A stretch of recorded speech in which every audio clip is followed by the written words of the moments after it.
बार्शीमध्ये मोरिया हॉलमध्ये दिलीप फाउंडेशन बार्शी आयोजित ज्येष्ठ विधिज्ञ कैलासवासी गंगाधर तथा दादासाहेब सोपल स्मृती ज्येष्ठ विधिज्ञ जीवनगौरव राज्यस्तरीय पुरस्कार व जिल्ह्यातील आणि बार्शी तालुक्यातील विधिज्ञांचा सन्मान सोहळा सर्व उपस्थित मान्यवरांच्या उपस्थितीमध्ये संपन्न झाला।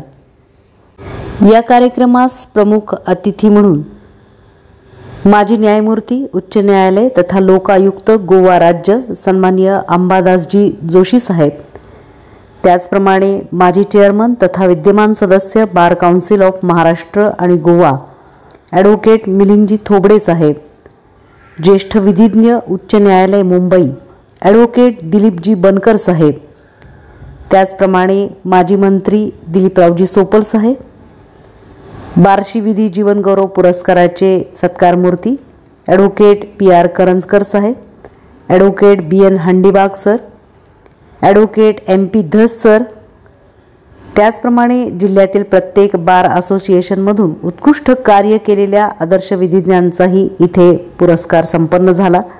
Advocate Prabhakar Kulkarni Malshiras, advocate VN Alange Solapur, advocate Sukhlal Lunawat Karmala, advocate Vijaykumar Dhokte Sangola, advocate Nagesh Kurde Madha, advocate Shivajirao Patil Mangalwedha, advocate Sudhir Pokharapurkar Mohol, advocate Bhairat sir Pandharpur आणि ॲडव्होकेट खाजोबाई हल्ले अक्कलकोट या सर्व प्रमुख मान्यवरांच्या उपस्थितीमध्ये हा सोहळा संपन्न झाला।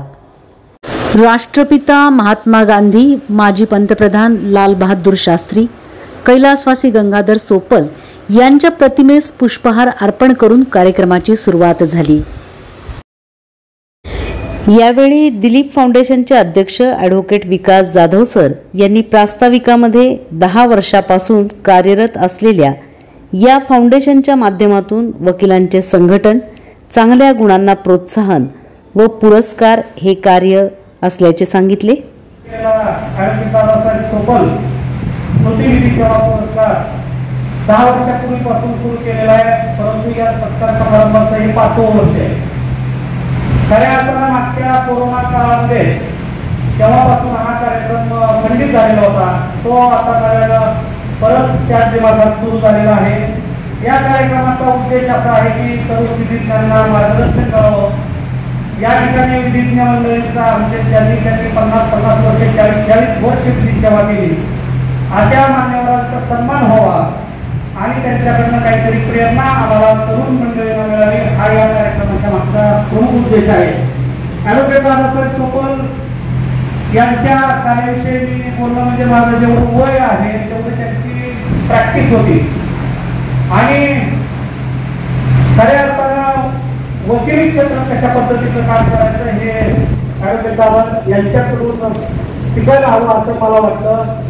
त्यावेळेस कार्यक्रम सुरू करायचा म्हटल्यानंतर विधी सेवा पुरस्कार दादाच्या नावानं सुरू करण्यामागचा उद्देश त्यांचं वकिली क्षेत्रातलं खूप मोठं योगदान आणि त्यांचा जो सरळ आणि स्वभाव, सुसंस्कृत व्यक्तिमत्व या सगळ्या बाबींचा विचार करून आम्ही सर्व त्यावेळेस आमचे सगळे मार्गदर्शक ॲडव्होकेट मोहन साहेब असतील, ॲडव्होकेट शेलार साहेब असतील, त्यावेळी विखे साहेबांनी देखील आम्हाला या बार्शी वकील संघाला खूप मोठी परंपरा आहे आणि या सर्वांच्या मार्गदर्शनाखाली ॲडव्होकेट दादासाहेब सोपल विधी सेवा जीवनगौरव पुरस्कार वितरणाचा आम्ही सुरू केला आणि तो आजचं 5वं वर्ष आहे। यावेळी पूजा बनकर यांनी आपले मनोगत व्यक्त केले। Life Achievement Award. Chief guests of today's function, the Honorable Former Justice and current respected Lok Ayukt of Goa, Shri Ambadaji Joshi sir. Honorable Member of Parliament, Shri Om Prakash Rajendra sir. Respected former Chairman of the Bar Council of Goa, Advocate Milinji Thobde sir. Respected Shri Sopanji, all the dignitaries on and off the dais, and special thank you to our very enthusiastic Advocate Vikasi Jadhav sir, President of Dilip Foundation Barshi, and all the team members for organizing this wonderful event. I can see a number of advocates present here today on this occasion, and I'm going to speak a few words So I would love to take this opportunity to speak on behalf of the junior advocate members. As we have also seen that most of the senior lawyers are present here, it would be apt to discuss the challenges that my junior colleagues face in advocacy. So there are three main sources where I have collected and found the challenges of the junior advocates. Firstly, the feedback of senior advocates. Secondly, the answers from a range of questions that are asked to the other junior members of the bar by the honorable judges in the court halls, and my personal experience to some extent. It follows from the foregoing that a key concern of young advocates are money, time, and future. Nothing new under the sun. They say you don't become a litigator overnight. The daily grind involves working mindlessly on matters about as interesting as watching dew fall on sand overnight in the middle of a desert. So as we all know, यावेळी माजी मंत्री सोपल साहेब यांनी नव्या पिढीतील वकिलांमध्ये वैचारिक मार्गदर्शनासाठी फाउंडेशनने कार्य करावे अशी अपेक्षा व्यक्त केली.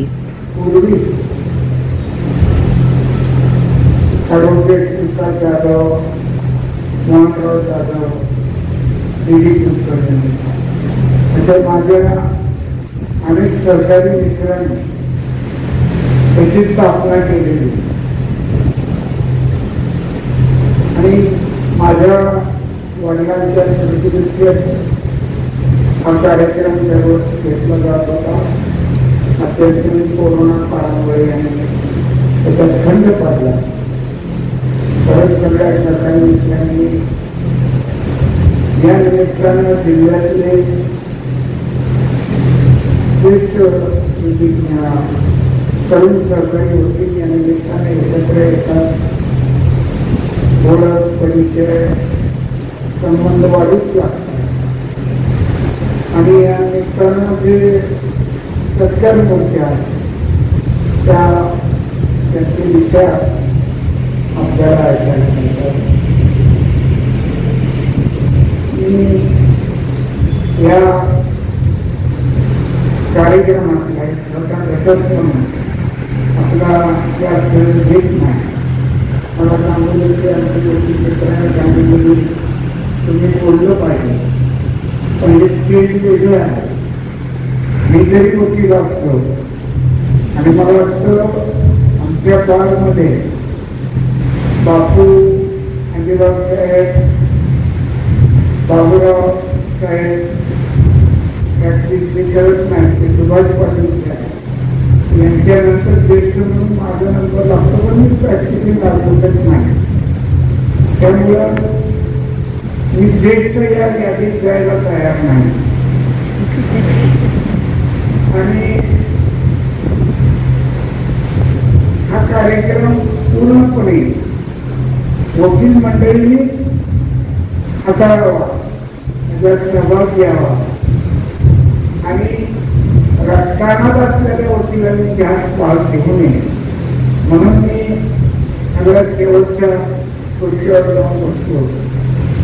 मी एवढीच विनंती करतो की आपण या तालुक्याच्या वतीने विनंती करा. आपल्याला विनंती म्हणण्यापेक्षा मी आपले आभार मानतो की आपण आवर्जून म्हणजे या जिल्ह्याच्या टोकापासून सगळेजण सोलापूर असो, पालखी असो, सांगोला, माढा, चंद्रवाडी, पंढरपूर, मंगळवेढा,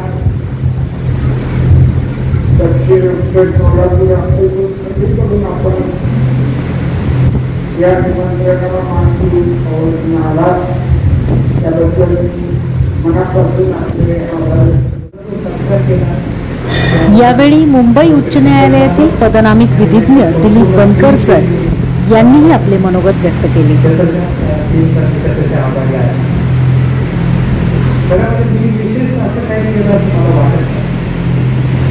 जे काय नुसतं काम करतो ते काम मी कशा पद्धतीने करतो त्याचं कदाचित एक फळ आहे.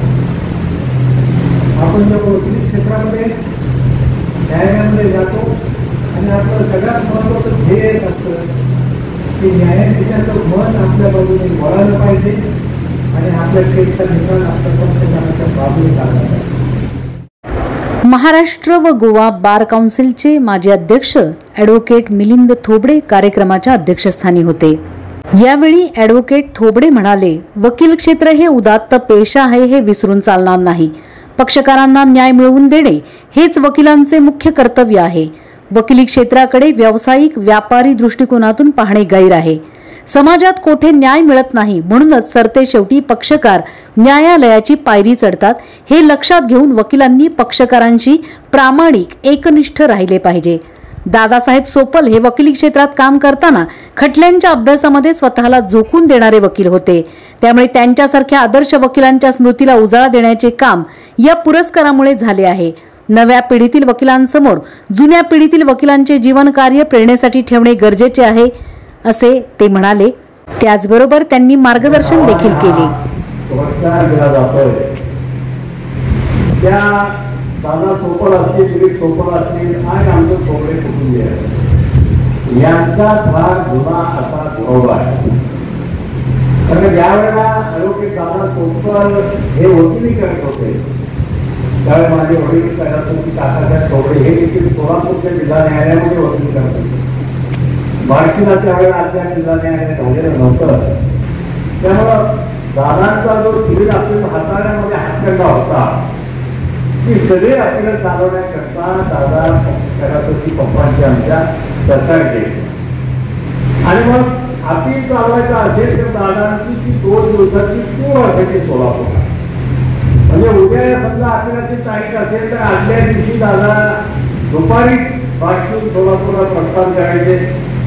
संध्याकाळी आमच्या घरी त्यांचा मुक्काम असायचा। दादांना सिगरेट उडायची सवय होती, त्यामुळे शाळेतनं आम्ही किती वाड्यामध्ये सिगरेटचा वास आला की आम्ही ओळखायचे दादा आलेले आहेत। आणि मग दोघांच्या गप्पा गोष्टी आणि त्या अपिलावरची कायदेविषयक चर्चा दोघांची व्हायची आणि मग दुसऱ्या दिवशी दोघे मिळून कोर्टामध्ये जाऊन ती अपील जी असेल ती न्यायाधीशांपुढे मांडत असत। असा अनेक वर्षाचा प्रवास दादांचा बार्शी सोलापूर हा चालू होता। पुढे मी वकील झाल्यावर मला देखील दादाने अनेक रिव्हिजन असतील, क्रिमिनल अपील असेल, अनेक कामं त्या ठिकाणी दादांना मला दिली आणि दादांच्याकडनं मला खूप काही शिकायला आलं।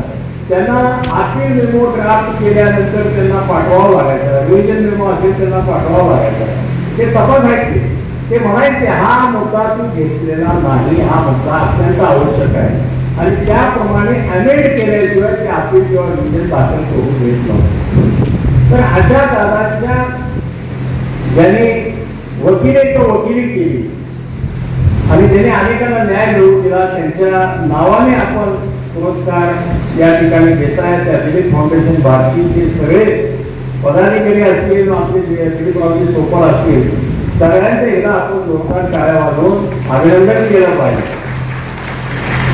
कारण वकिलाचं आपण इतकं सांगितलं वक्त्यांनी की वकिलांकडे तुम्ही एवढं काय लक्ष देत नाही वगैरे वगैरे, पूर्वी तर बँकेत कर्ज द्यायचे नाही वगैरे अशी परिस्थिती होती, लग्नाची मुलगी द्यायची नाही, तो भाग वेगळा। परंतु वकिलीची जी परंपरा आहे, आपण बघा सोलापूर जिल्हा असेल किंवा बार्शी न्यायालय असेल, मोठमोठे दिग्गज वकील या ठिकाणी घेऊन गेले। कैलासजी राजपूत असतील, कैलासजी काकासाहेब थोबडे असतील, कैलासजी बापूसाहेब कालेकर असतील, कैलासजी अण्णासाहेब माने असतील, कैलासजी वायजी वर्गे असतील, हे सोलापूरचे न्यायिक परंपरेमध्ये वकील होते। आणि बार्शीचं नाव घ्यायचं तर अनेक यादी फार मोठे, कैलासजी विश्वरूपे असतील, आताचे ॲडव्होकेट शेला असतील, गणपुले असतील, बापू आहेत आमचे, हे सगळ्यांनी वेगळा असा वकिलीचा ठसा बार्शी आणि सोलापूर नाही तर किंवा संबंध राज्यामध्ये उठवलेला आहे। आमच्या पप्पांच्या बाबतीत बोलायचं तर महिलांवरचे अन्याय त्यांना अजिबात सहन होत नव्हता। एखादी महिला आली, तुम्ही तिच्या गाण्यावर सांगितलं माझ्यावरती अन्याय झालाय, मग तो अन्याय करणारा पोलीस अधिकारी असू दे, मग तो अन्याय करणारा डॉक्टर असू दे, किंवा सत्य शेवटी अन्याय जर एका वकिलाकडनं जरी झालेला असाल तरी सुद्धा आमचे पप्पा त्या महिलेचं भीक त्या ठिकाणी घेतली। आणि भीक घ्यायचं म्हणजे त्याच्यामध्ये फीचा चारचा विषयच नव्हता। हे उदाहरण आपल्याला मी पाहिलं, एक अपील विजय असताना सांगोल्याच्या एका माझ्या वकील मित्रांनी मला एक अपील आणून दिला। अपील कसं होतं, अपील होतं, खालच्या कोर्टाने 25 रुपये पॉज केली म्हणून अपील आलं होतं. आणि अपील दाखल कोणी केलं होतं? अपील दाखल ॲडव्होकेट रेस्पॉन्स साहेबांनी केलं होतं. मला आश्चर्य वाटलं. मी रिस्पॉन्ड करते, मला त्या वकिलांनी माझ्या मित्रांनी दिला आहे उभा काय आहे त्याच्यामध्ये. मला काय ठीक त्याने विषय काढला रिपोर्ट काढला नाही आपल्याचा विषय 25 रुपये.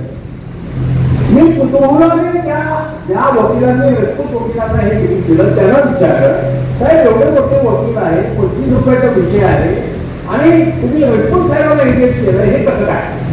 त्या वकील साहेबांनी मला एकच सांगितलं, रेस्पॉन्स साहेब असे वकील आहे की जे लॉ पॉईंट त्याच्यामध्ये काय असेल तर त्याकरता फीचा कुठलाही विषय त्या ठिकाणी घेत नाही. मामला जरी 25 रुपयाचा असला तरी त्यांना त्यामध्ये लॉ पॉईंट सापडलेला आहे. आणि आता तुम्ही उद्या कोर्टाकडे या, तुम्हाला बघा रिस्पॉन्डंट म्हणून न्यायाधीश वकील झाल्याचं आगमन झालं, तुम्हाला सुद्धा हैराण करतो. म्हणजे वकिली करायची कशासाठी तर पैशासाठी नाही. साहित्याशी आणि समाजाशी संपर्क तुटलेल्या वकिलांची संख्या दिवसेंदिवस वाढत असून वकील वर्गाची पक्षकारांबद्दलची संवेदनशीलता घटत चालली आहे. वकिली क्षेत्र सामाजिक भान विसरत आहे, अशी खंत उच्च न्यायालयाचे माजी न्यायमूर्ती व गोवा राज्याचे लोकायुक्त अंबादास जोशी सर यांनी व्यक्त केली. वकिलांनी विविध अंगी खटले हाताळताना वाचन व कायद्याचा सखोल अभ्यास वाढवला पाहिजे. न्यायाधीशांना वस्तुस्थिती समजावून सांगण्यासाठी बौद्धिक कौशल्य वापरले पाहिजे. पक्षकारांना न्याय मिळवून देण्यासाठी न्यायाधीशांसमोर वेगवेगळे प्रश्न उपस्थित केले पाहिजेत. न्यायाधीशांच्या निकालपत्रावरून त्यांचा कायदेशीर दृष्टिकोन ओळखता आला पाहिजे, असेही ते म्हणाले.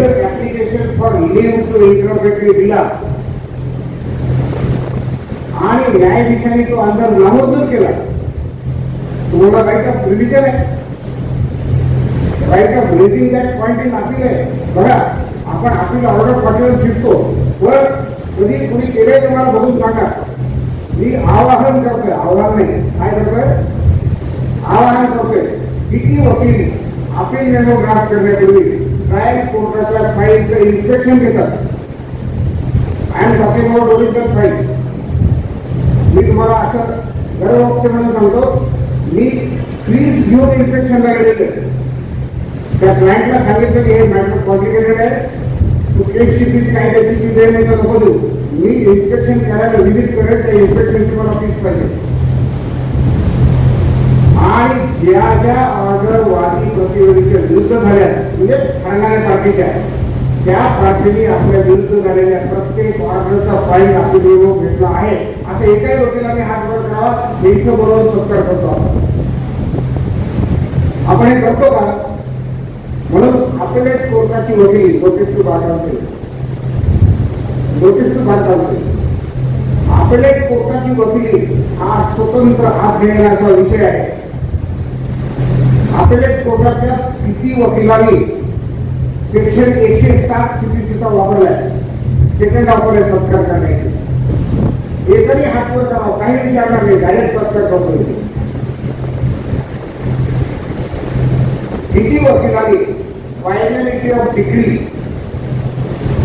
या दृष्टिकोनाचं सेक्शन 12 आणि 13 सीपीसी वापरलाय. आणि आपण जर केलं नसेल तर उद्या जर बार काउन्सिलने आपली सनद रिन्यू करायसाठी परीक्षा ठेवली तर काय अर्थ आहे का? नको. ऍक्च्युली 10 वर्षापर्यंतचे वकील आहेत ना, त्यांनी असं म्हणलं पाहिजे की तुम्ही रेग्युलरची कंडिशन ठेवा, नापास होणारा 3 चान्सेस द्या. जर मेडिसिन मध्ये सीएमई चालतं, सीएमई शब्द ऐकलाय नाही, कंटिन्युअस मेडिकल एज्युकेशन. जर मेडिकल मध्ये सीएमई चालतं, इंजिनिअरिंग लोक अपडेट असतात, वकिलांनी अपडेट का नसावं? हा अजून एक गमत सांगतो, जे वकिलीचे नॉर्म्स आहेत ना, केस कुठली केस घ्यावी त्याचे काही अनरिटन नॉर्म्स आहेत. ते बार काउन्सिलच्या कोड ऑफ कॉन्डक्टमध्ये असेल तर मला माहिती. मी सिव्हिलचा वकील आहे, मी मर्डरची टाईम घ्यावी का आणि घेऊन गेले बाबाकडे जेलमध्ये पाठवली. क्रिमिनलचा वकील आहे, तुम्ही सिव्हिलची मॅटर घ्यावी का? त्यांनी काय म्हणलं, lawyer should not refuse the matter is a branch of law which he practices.